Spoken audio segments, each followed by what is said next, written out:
pictures. I'm here with Amy Rose, and I'm going to paint a lovebird with some tomatoes. Let's go.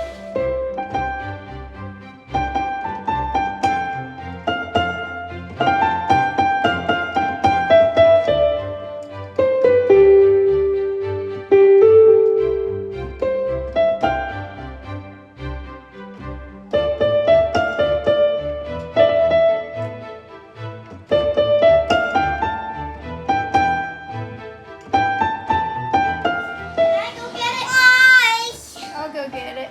And get it. Okay. And here is the finished picture. So creating this was pretty interesting because I was looking at the picture. The picture was slightly blurry with the parrot, so I didn't want to copy exactly what I saw. Then I'd end up with like a blurry looking picture. But I also wanted something realistic, so what I did was I sort of entered into this flow state where the talking part of my brain just went off, and I just played with the colors and the paints and let them interact as they would without overthinking the picture. And I really like the result because it has a very painterly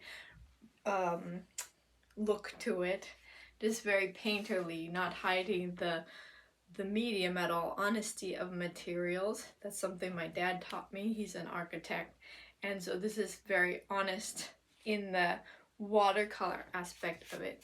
I like how the salt ended up making these cool shapes. I just never know how the salt is going to be. I'm still like experimenting with the salt, but I like how he looks like a cute little piece of fruit.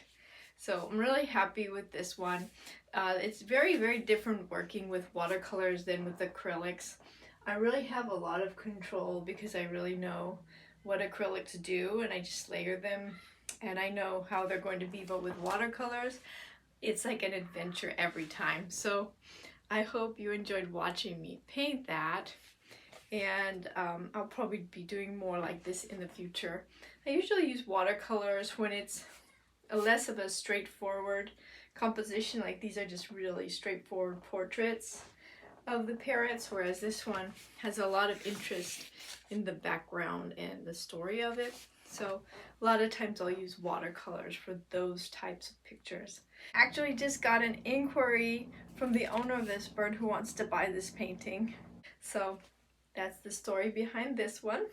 If you're not subscribed, please subscribe to the channel and like this video. It really helps support me and helps me to be inspired, and I love interacting with you. Really appreciate you.